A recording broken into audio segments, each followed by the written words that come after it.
लोकसभा चुनाव 2019 की गर्मी अब पूर्वी उत्तर प्रदेश में बढ़ने लगी है।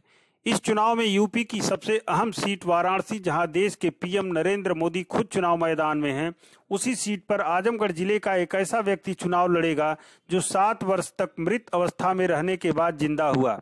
आप सोच रहे होंगे कि मरा हुआ व्यक्ति कैसे जिंदा हो गया और अब वो चुनाव मैदान में उतरेगा, लेकिन हाँ, यह सच है।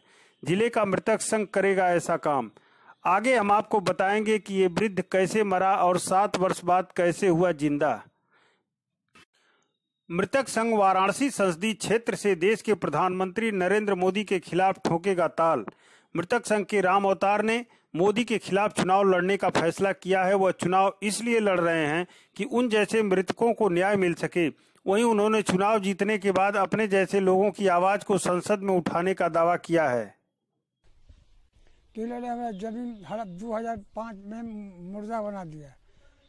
अब 12 में किया, हमारा जमीन हड़प कर लिया, जमीन हमारा मिलता नहीं है। मैं चुनाव जीत जाने से सब मुर्दों भाइयों के लिए मैं लड़ाई लड़ूंगा। अब हम आपको बताते हैं कि ये व्यक्ति मरा और कैसे जिंदा हुआ। राम अवतार यादव आजमगढ़ जिले के सगड़ी तहसील के गोरई पट्टी गांव के रहने वाले हैं और शरीर से विकलांग भी हैं। इतना ही नहीं, राम अवतार यादव की उम्र 85 वर्ष हो चली है। आपको जानकर ताज्जुब होगा कि राम अवतार यादव 2005 से 2012 तक मृत हो गया था। अब आप सोच रहे होंगे कि 7 वर्ष मृत रहने के बाद 2013 में वह कैसे जीवित हो गया। जब वह मरा तो उसकी उम्र 70 वर्ष के आसपास थी। मृत अवस्था में 7 वर्ष संघर्ष किया, तब कहीं जाकर जिंदा हुआ। राम अवतार की सांसें बंद नहीं हुई थीं। उसको सरकारी कर्मचारियों ने राजस्व अभिलेखों की खतौनी और परिवार रजिस्टर में मृत घोषित कर दिया था। राम अवतार यादव को पता चला, वह ढूंढते ढूंढते मृतक संघ के कार्यालय पहुंचा और मृतक संघ के अध्यक्ष लाल बिहारी मृतक से मिला। लाल बिहारी ने उसकी लड़ाई शुरू की। लाल बिहारी ने राम अवतार यादव को कागजों में न्याय दिलाने के लिए लड़ाई लड़ी। लगभग 7-8 वर्ष के बाद राम अवतार को जीवित कर दिया गया।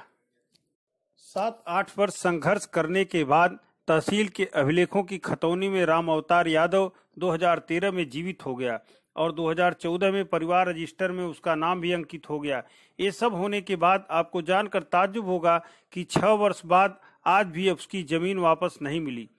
आज वह अपनी जमीन पाने के लिए 85 वर्ष की बुढ़ापे में संघर्ष कर रहा है, जिसके बाद आज उसने देश के प्रधानमंत्री नरेंद्र मोदी के खिलाफ पहली बार चुनाव लड़ने का मन नहीं बनाया है।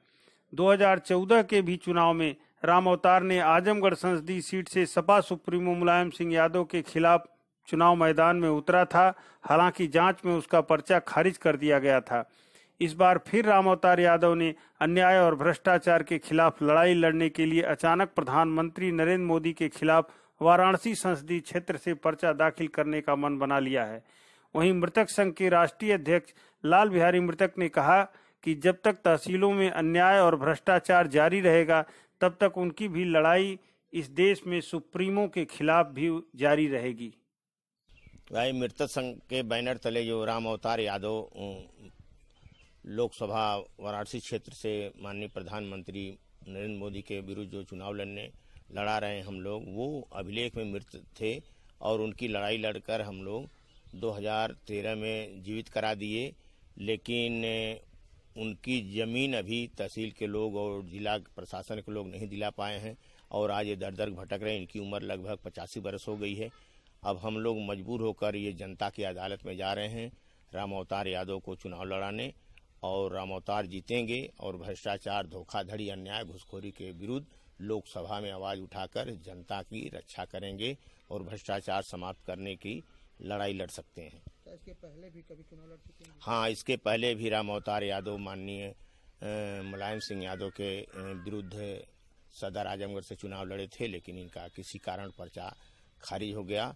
लेकिन ये फिर इस बार अपने अधिकार के लिए, अपने सम्मान के लिए, अपने जमीन के लिए, लोकतंत्र की रक्षा के लिए ये वाराणसी से प्रधानमंत्री के विरुद्ध चुनाव लड़ने की तैयारी कर रहे हैं और पर्चा भरेंगे। देखिए, ये 1976 के बाद ये हम लोग धोखाधड़ी, जीवित मृतक प्रकरण के विरुद्ध लड़ाई लड़ते रहे हैं। कई हजार माननीय उच्च न्यायालय इलाहाबाद के आदेश के बाद उत्तर प्रदेश सरकार ने कई हजार लोगों को मृत घोषित मुर्दों को पुनः जिंदा करके उनकी जमीन वापस किया है। तो ये लड़ाई कोई नई नहीं है और हम लोग लड़ाई जिंदगी भर लड़ते रहेंगे भ्रष्टाचार के विरुद्ध। राम अवतार की इस लड़ाई में उनके गांव के लोगों ने भी उनके साथ बढ़ चढ़कर हिस्सा लेने के लिए कहा है।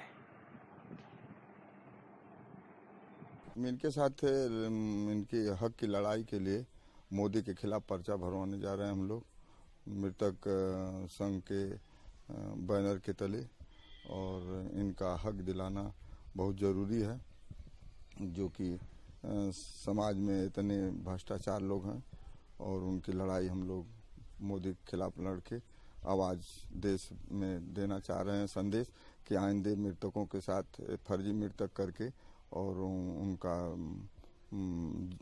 जो है ज़मीन जायदाद और सारा चीज़ हड़पने का कोशिश न कर पाए कोई। सरकार इस पर ध्यान दे।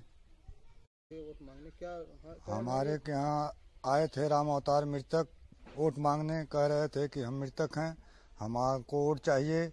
हम कहे हैं कि भाई आपको वोट दिया जाएगा, हम देंगे, हम आपके साथ हैं, लड़ाई भी लड़ेंगे, जो मदद रहेगी हम मदद भी देंगे, हम पीछे नहीं हटेंगे। जितना मृतक हैं हम सबको साथ में लेकर लड़ाई लड़ेंगे।